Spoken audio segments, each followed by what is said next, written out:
د لوی سپېڅلي خدای په نامه. ګرانو ماشومانو، السلام علیکم. ډېر خوشحاله یم چې نن مې تاسو ته یوې بلې کیسې راوړې ده. زموږ د کیسه عنوان د ضایع شویو اوبو کلی ده. لیکواله سمیرا سیداني، انځورګره شایمه صوبی. ښه ګلالیو، راځئ چې کیسه پیل وکړو. د اوبو د کیفیت د تضمین د کمیټې په غونډه کې د اوبو څاڅکي له ډېر فشاره نږدې الوتلی و.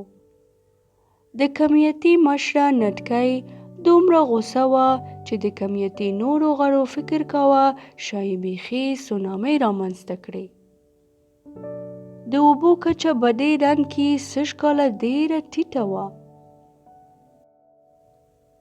د کمیټې مشرې چې له غوږو یې تاو پورته کېده اندېښنه څرګنده کړه. اوس چې په دې ژمي کې د اوبو کچه دومره ټیټه ده، په وری کې به څه حال وي؟ نتکۍ د کمیټې ګډونوالو ته وویل: زه باید پوه شم چې د اوبو کچه ولې ټیټیږي. نتکۍ تر الوتلو وړاندې هر چاته دنده سپاري او هر کس خپل ماموریت پیلوي. نتکۍ او لښکرې د اوبو په بوتلونو کې کورونو ته ورځي.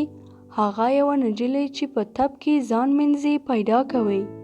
د تپ زګ ډېریږي پسې ډېریږي. روانې اوبه پر غولي تویږي. ټول ځای یوازې د هغې لپاره له اوبو ډک و. نتکۍ وویل: نه نو په دې ډول د اوبو ضایع کول، موږ باید همدا اوس دا کار پای ته ورسوو. نتکۍ د سرو اوبو نور څاڅکي راغواړي. هغوی ټول تپ ته رارسیږي او نجلۍ ته د رسیدو لپاره لامبو وهي، تر څو نجلۍ ساره واخلي او تپ بند کړي. آیا هغې تپ بند کړي؟ نه، هغې په حقیقت کې د ګرمو اوبو نل پرانیست او لا ډېرې اوبه یې ضایع کړې. نتکۍ وویل: باید د حل یوه لاره پیدا کړو. هغه له خپل ټیم سره خپل ماموریت ته دوام ورکوي او داسې یوه پایپ ته رسیږي چې نل ورپورې تړلی دی. هغه داسې کس پیدا کوي چې د پایپ په مرسته خپل موټر مینځي. له پایپ څخه په وروستي زور اوبه راوتلې. هغه دا ټولې اوبه یوازې په خپله کارولې. نتکۍ اندېښنه څرګنده کړه. ته د اوبو د ضایع کولو ته وګوره. موږ باید همدا اوس د هغه مخه ونیسو. نتکۍ ټیم ته امر کوي چې تر بل هر وخت ډېر پیوند وکاروي. هغې وویل: د اوبو جریان ودروي او پایپ وچ کړي چې دا سړی نل بند کړي. له پایپ څخه بیخي لږې اوبه راځي او نږدې وه چې وچ شي. سړی نل بند کړه؟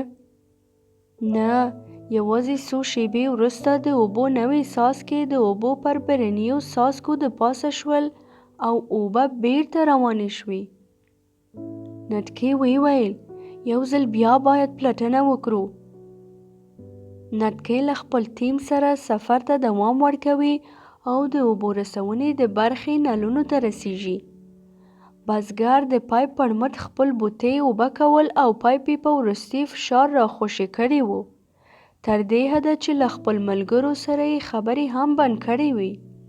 نتکۍ وویل: د اوبو ضایع کول وګوره، باید همدا اوس یې مخه ونیسو. نتکۍ د اوبو بیرنۍ ټیم ته امر کوي چې نل ته ورټوپ کړي. هغه ټوپ وهي او په هغه پورې کلک ځان سرې شوي. هغه هڅه کوي د خپلې مټې پر مټ راکاږي او ملګري یې هڅه کوي چې نل تاو کړي تر څو وتړل شي. هغوی بریالی کېږي چې نل بند کړي؟ نه، هغوی نه بریالی کېږي. هغوی دستګیر یوازې لږ راتاوي، خو په بشپړ ډول یې نشي بندولی. ټول څاڅکي پر غولي لویږي. نتکۍ ډېره ستړې کېږي او هغه تر ټولو وړاندې پر ځمکه لویږي. نتکۍ وویل: یو څو شېبې پر چمن پرېوځم، ډېره ستړې یم. کله چې نتکۍ پر چمن پریوزي د لمر سخته ګرمي حس کوي. نور کله به د کال په دې وخت کې دومره ګرمي نه وو. ذهن ته یوې په زړه پورې فکر ورځي. سمدستي الوزي تر څو د لمر د ګرمۍ تر کمېدو وړاندې خپل کار پیل کړي. نتکۍ په داسې حال کې چې بیرنۍ ځواک ته د مداخلې امر کوي وایي د تشنابونو د هندارو په لور ولاړ شي. هغه بل ټیم د موټر د هندارو په لور لیږي او درېیم ټیم ته امر کوي چې د اوبو د پایپونو په لور ولاړ شي. هغوی ټول په چټکۍ د خپلو کارونو په لور ځي او هغوی د الوتلو پر مهال ګړندي کېږي او وړاندې تر دې چې متراکم شي باید خپل کار بشپړ کړي. د اوبو ټول څاڅکي خپله ټوله انرژي سره یو ځای کوي او د تشنابونو په هندارو رسمونه کوي. د موټرو پر هندارو او د اوبو پر پایپونو لیکل کوي. پایپ د بزګر له لاسه لویږي او په حلقوي ډول د کښت اوبه کول پیل کوي. اوبه ټولو بوټو ته تر ټولو لږ وخت کې رسیږي، خو څوک باید دې پیغام ته فکر وکړي.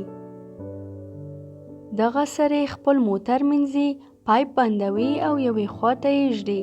هغه د سطل او سپنج په مرسته خپل موټر مینځي. نجلۍ په تپ کې ځان منزل دروي او یو چټک شاور اخلي او له بشپړېدو سره سم درېږي.